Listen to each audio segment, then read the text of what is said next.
વાલા વિદ્યાર્થી મિત્રો, આદર્શ એજ્યુકેશન સોસાયટીમાં આપનું હાર્દિક સ્વાગત છે. મિત્રો, છેલ્લે આપણે વાત કરેલી હતી કે શિશુપાલ એ પોતાના ન્યાયનો ડંકો ચારે તરફ વગાડી દે છે અને લોકખ્યાતિ એ પ્રાપ્ત કરી લે છે. શિશુપાલના શાસન દરમિયાન રાજ્યની અંદર ચારે તરફ શાંતિ છવાયેલી જોવા મળે છે. હવે આપણે આ બીજા ભાગમાં પાઠ વિશે આગળ વાત કરીશું. लगभग 1 महीने बाद किसी ने रात में एक पहरेदार की हत्या कर दी. सुबह होते ही यह बात चारों तरफ फैल गई. लगभग 1 महीना જેટલો સમય વીતી જાય છે. ત્યારબાદ રાતના સમયે કોઈ વ્યક્તિ દ્વારા, અજાણી વ્યક્તિ દ્વારા, સેવક એટલે પહેરેદાર કે જે રાત્રિના સમયે પહેરો આપતો હોય, ચોકી પહેરો કરે, એની કોઈએ હત્યા કરી નાખી અને સવાર થતાં જ આ ઘટના છે એ ચારે તરફ ફેલાઈ ગઈ. લોક બડે હૈરાન થે. અહીંયા એક શબ્દ છે હૈરાન.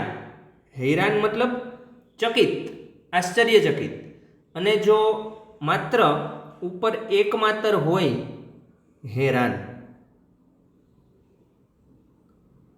तो परेशान, आओ अर्थ निकलसे.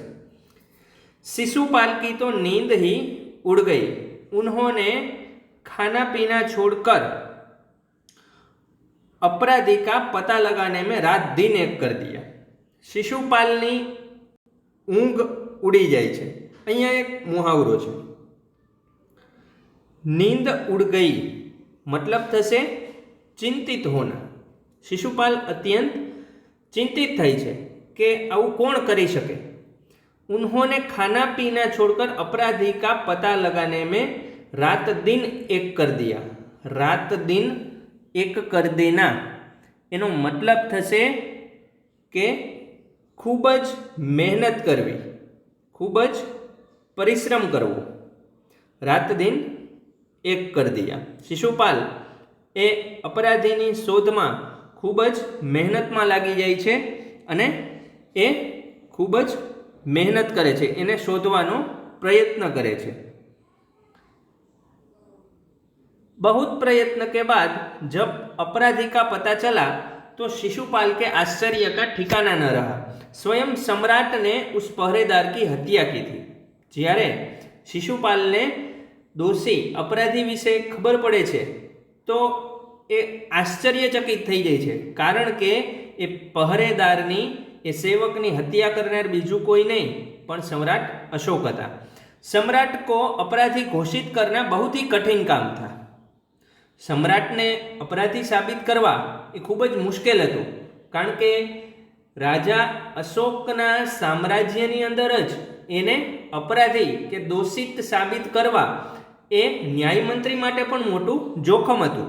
शिशुपाल करे भी तो क्या करे. एक ओर वे न्याय मंत्री थे और दूसरी ओर सम्राट के सेवक. एक बाजू ए न्याय मंत्री હતા જેને सम्राट अशोके नियुक्त કર્યા હતા અને બીજી બાજુ એ सम्राटના સેવક હતા. એક બાજુ પ્રજાનું હિત હતું, એક બાજુ सम्राटનો ઉપકાર હતો, सम्राटની સેવા કરવાનું દાયિત્વ કે જિમ્મેદારી હતી. परंतु न्याय की दृष्टि में सम्राट और साधारण व्यक्ति में कोई अंतर नहीं होता. न्यायना दृष्टिकोणथी જોઈએ તો રાજા અને સાધારણ વ્યક્તિ એ બંને વચ્ચે કોઈ પણ પ્રકારનું અંતર એટલે કે કોઈ પણ પ્રકારની ભેદરેખા કે સીમા હોવી ન જોઈએ. બંનેનું સરખું મહત્વ હોવું જોઈએ. अगले दिन शिशुपाल दरबार में पहुंचे. सम्राट अशोक सिंहासन पर बैठे हुए थे. आते ही उन्होंने शिशुपाल से पूछा, अपराधी का पता चला. बीजा दिवसे જ્યારે શિશુપાલ રાજ દરબારની અંદર પહોંચે છે તો સમ્રાટ અશોક એ પોતાના સિંહાસન ઉપર આસીન હોય છે. આવી રીતે શિશુપાલને જોવે છે તો અશોક છે એ પૂછે છે કે अपराधी खबर पड़ी कि अपराधी कौन है। न्याय मंत्री ने साहसपूर्वक कहा, जी हाँ, चल गया। शिशुपाल साहस थी, हिम्मत थी जवाब आपे छे कि हाँ, खबर पड़ी गई कौन अपराधी है, तो फिर उसे उपस्थित करो।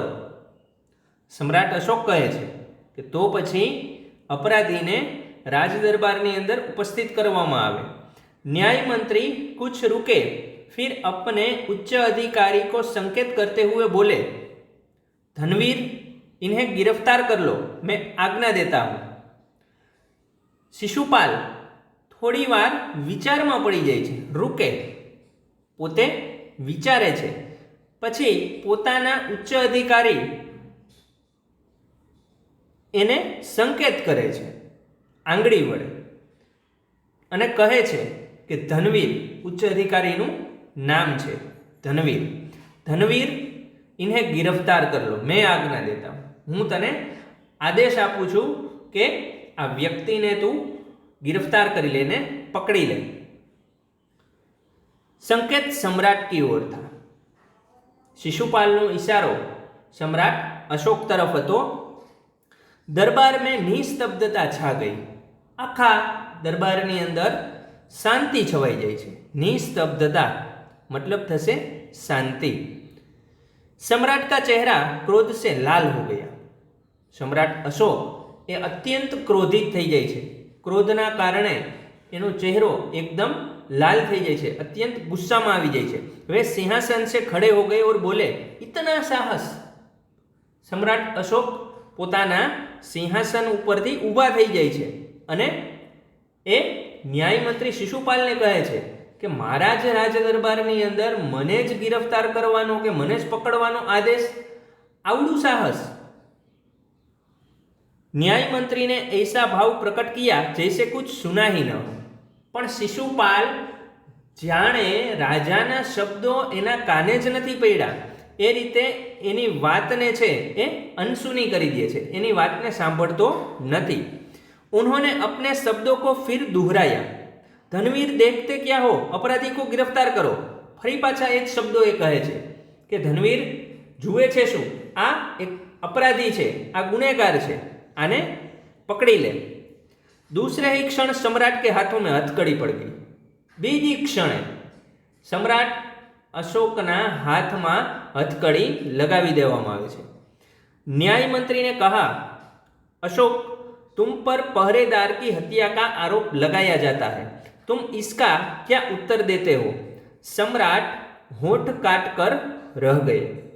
न्याय मंत्री એટલે કે शिशुपाल कहे छे कि अशोक, तुम पर पहरेदार की हत्या का आरोप लगाया जाता है, तमारी ऊपर पहरेदारनी हत्यानो आक्षेप छे, आरोप छे, आना जवाबमां तमे शुं कहेशो? सम्राट अशोक होठ काट कर रह गए। होठ काट कर रह जाना मतलब क्षोभ प्रगट करना, पोते थोड़ू लज्जित थवुं, शरमावुं। सम्राट अशोक क्षोभीला पड़ी जाय छे, पोते लज्जित थाय छे। न्याय मंत्री ने फिर पूछा, तो तुम अपराध स्वीकार करते हो? शिशुपाल पूछे छे कि तमारो अपराध तमे स्वीकारो छो? हाँ, मैंने उसे मारा अवश्य है, पर उद्दंड था। सम्राट अशोक स्वीकारी લે છે કે હા, મેં એ પહેરેદારની હત્યા કરેલી છે, પણ એ ઉદ્દંડ હતો। ઉદ્દંડનો મતલબ છે અવિવેકી અથવા તો અવિનયી। એ ઉદ્દંડ હતો, લોકો સાથે દુર્વ્યવહાર કરતો હતો। वह उद्दंड था या नहीं, तुमने एक राज कर्मचारी की हत्या की है, तुम अपराधी हो, तुम्हें मृत्युदंड दिया जाता है। न्याय मंत्री ने निर्णय दिया। शिशुपाल कहे छे के ए उद्दंड हतो के नहीं, पण तमारा द्वारा एक राज कर्मचारीनी हत्या थई छे, तो नियम अनुसार तमे अपराधी साबित थाव छो अने तमने मृत्युदंडनी सजा आपवामां आवे छे। आवो निर्णय એ ત્યારે ને ત્યારે शिशुपाल संभळावी दे छे। सभा में सन्नाटा छा गया। आखी सभा में शांति छवाई गई, एकदम शांति नो माहौल छवाई जाए छे। न्याय मंत्री का निर्णय सुन सम्राट ने सिर झुका लिया।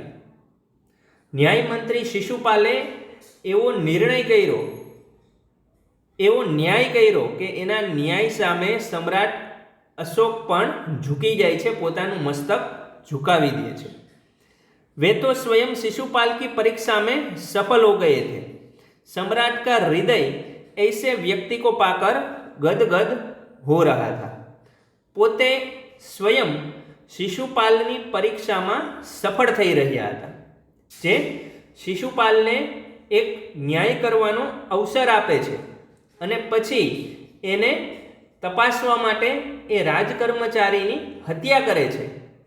तो शिशुपाल ए न्याय मंत्रीना होद्दा उपर के न्याय मंत्रीनी परीक्षामां सफल थतो जोवा मळे छे अने आवा न्याय मंत्रीने पामीने सम्राट अशोक गदगदित थई जाय छे। गदगद होना तो भाव विभोर हो जाना।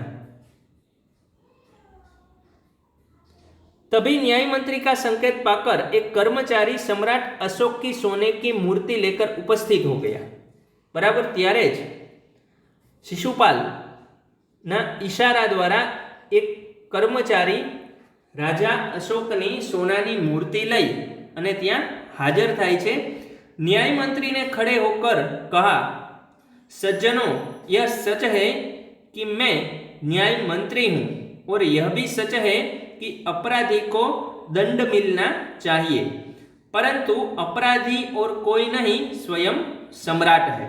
न्याय मंत्री पोते सभामां ऊभा थई जाय छे अने सभाने संबोधन करवा लागे छे के सज्जनो, ए वात साची छे के हूँ अत्यारे न्याय मंत्रीना पद उपर नियुक्त छुं अने ए पण साचुं छे के जे अपराधी होय एने दंड चोक्कस मळवो जोईए, पण आपणा अपराधी बीजू कोई नहीं पण स्वयं सम्राट छे।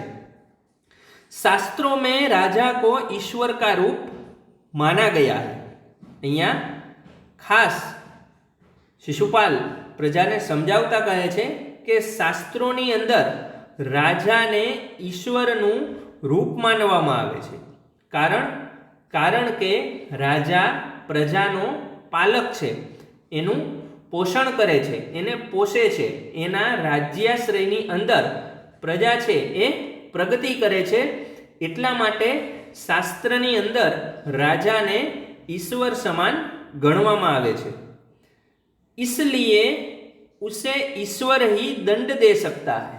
शास्त्रों में एवं लखेलू छे के राजा ए प्रजा माटे ईश्वरनुं स्वरूप छे, तो राजा ने ईश्वर ज दंडित करी सके छे।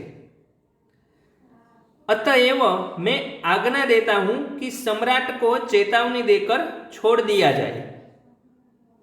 शिशुपाल कहे छे अतएव एटला माटे, तेथी ज हूँ आज्ञा आपू छूं के सम्राट अशोक ने एक चेतवणी आपी अने छोड़ी देवामां आवे और उनके स्थान पर इस सोने की मूर्ति को फांसी पर लटका दिया जाए, जिससे लोगों को शिक्षा मिले। अने राजा अशोकना स्थान पर आजे एनी सोनानी मूर्ति छे, ए सोनानी मूर्ति ने फांसी पर लटकाववामां आवे, जेना कारणे सदियों सुधी प्रजा पण याद राखे के राजा जेवा राजाने पण सजा छे ए मळेली हती अने एने पण लोको सामे लज्जित के उपेक्षित थवानो वारो आव्यो हतो। तो एटला माटे अहींया राजानी सोनानी मूर्तिने फांसी उपर चढ़ावी अने एक सबक छे ए आपवामां आवे। न्याय मंत्री का न्याय सुनकर लोग जय जयकार कर उठे। शिशुपाल न्याय मंत्री तरीके नियुक्त होय छे अने एनो आवो योग्य न्याय सांभळी अने प्रजानी अंदर जय जयकार गूंजी जाय छे। जब सब लोग चले गए तो शिशुपाल ने राजमुद्रा सम्राट अशोक के सामने रख दी और बोले, महाराज, यह राजमुद्रा वापस ले ले, मुझसे यह बोझ नहीं उठाया जाएगा। જ્યારે સભાખંડ ખાલી થઈ જાય છે અને અંતે શિશુપાલ અને સમ્રાટ અશોક બંને હોય છે, તો ત્યારે શિશુપાલ પોતાના હાથમાંથી રાજમુદ્રા ઉતારી અને સમ્રાટ અશોકની સામે રાખી દે છે અને કહે છે કે મહારાજ, હવે હું આ રાજમુદ્રાનો ભાર છે એ વહન નહીં કરી શકું, એટલે કે આ ન્યાય મંત્રીનું પદ છે એ મારાથી સંભાળી શકાશે નહીં, તો કૃપા કરી અને આ રાજમુદ્રા તમે સ્વીકારો, આ બોझ મારાથી ઉઠાવી શકાશે નહીં। अशोक ने सम्मान भरी दृष्टि से उनकी ओर देखते हुए गदगद कंठ से कहा, आपने मेरी आंखें खोल दी है, आपका साहस प्रशंसनीय है, यह बोझ आपके अतिरिक्त और कोई नहीं उठा सकता। न्याय मंत्री निरुत्तर हो गए। सम्राट अशोक एक मान भरी दृष्टि थी ने ब्राह्मण शिशुपाल એટલે કે ન્યાય મંત્રી સામે જોવે છે અને પોતે ગદગદ કંઠ સે કહા એટલે કે ભાવ વિભોર થઈને ગદગદિત થઈને એ કહે છે કે તમે મારી આંખો ઉઘાડી દીધી, કે તમારા જેવા સામાન્ય વ્યક્તિ પણ ન્યાય મંત્રીના પદ ઉપર આવી અને યોગ્ય ન્યાય કરી શકે છે, તો મારી આંખો તમે ખોલી દીધી કે એક અધિકારી હોવા છતાં પણ તમે રાજાને દંડિત કર્યા, તો તમારું સ્થાન છે એ મારી દ્રષ્ટિમાં ખૂબ જ ઊંચું થઈ ગયું છે, એટલે કહે છે કે આપકા સાહસ પ્રશંસનીય છે, તમારું સાહસ પ્રશંસા કરવા યોગ્ય છે, અને હવે આ ન્યાય મંત્રીના પદનો બોજ એ આપકે અતિરિક્ત, અતિરિક્ત એટલે સિવાય, તમારા સિવાય બીજું કોઈ ઉપાડી શકે એમ નથી, માટે તમે જ આ ન્યાય મંત્રીના પદ માટે યોગ્ય છો અને તમારે જ આ ન્યાય મંત્રીનું પદ હવે નિભાવવાનું છે। ન્યાય મંત્રી નિરુત્તર હો ગયે। આ સાંભળી અને શિશુપાલ એ કોઈ જવાબ રાજા સામે આપી શકતા નથી। તો મિત્રો, આ વાર્તા ઉપરથી, આ કહાની ઉપરથી આપણને એટલો બોધ એ ચોક્કસ મળે છે કે આપણે ગમે તે હોદ્દા ઉપર હોઈએ, ગમે તે પદ ઉપર હોઈએ, પણ જ્યારે યોગ્ય ન્યાય કરવાની વાત આવે તો બંને પક્ષ જોઈ અને નિષ્પક્ષતાપૂર્વક આપણે યોગ્ય ન્યાય કરવો જોઈએ। એ જ આ કહાનીનો મુખ્ય સંદેશ છે અને એનો હેતુ પણ એ જ છે। તો મિત્રો, આ જે આપણે બીજા પાઠ વિશે જે ચર્ચા કરી, ત્યારબાદ તમારી સ્વાધ્યાય પોથીની અંદર મોટા પ્રશ્નો એટલે કે 5 કે 6 વાક્યમાં उत्तर આપો, ત્યાર પછી 2-3 वाक्यों में उत्तर लिखिए એટલે કે 2 गुणवाળા પ્રશ્નો, અને 1-1 वाक्य में उत्तर लिखिए એટલે કે 1 गुणवाળા પ્રશ્નો। આ બધા પ્રશ્નો છે એ તમે શાંતિથી એક વખત નવનીતમાંથી ને વાંચજો, એનો અભ્યાસ કરજો, અને ત્યારબાદ તમે સ્વાધ્યાય પોથીમાં એ પ્રશ્ન છે એ મૌખિક લખવાની કોશિશ કરજો। મોટા પ્રશ્નો છે એના વિશે વાત કરું તો નિબંધ પ્રકારના જે પ્રશ્નો છે, જેટલી એમાં લખવાની પ્રેક્ટિસ થશે એટલા જે પ્રશ્નો છે એ તમને ઝડપથી યાદ રહી જશે। માટે શક્ય હોય તો રફ નોટમાં પણ એક વખત છે એ પ્રેક્ટિસ પેન્સિલ વડે કરી શકાય, કે પ્રશ્ન છે 2 કે 3 વખત વાંચી અને મનોમંથન કરી ત્યારબાદ એ પ્રશ્નના મુખ્ય મુદ્દાઓ છે એ તમે રફ નોટમાં નોંધી અને પછી એના ઉપરથી પણ તમે ઉત્તર તૈયાર કરી શકો છો। જો આ રીતે તમે તૈયારી કરશો તો આગળ આવનારી જે કસોટી છે એમાં તમે સારું પ્રદર્શન પણ કરી શકશો અને પ્રશ્નો તમને ઝડપથી યાદ પણ રહી જશે।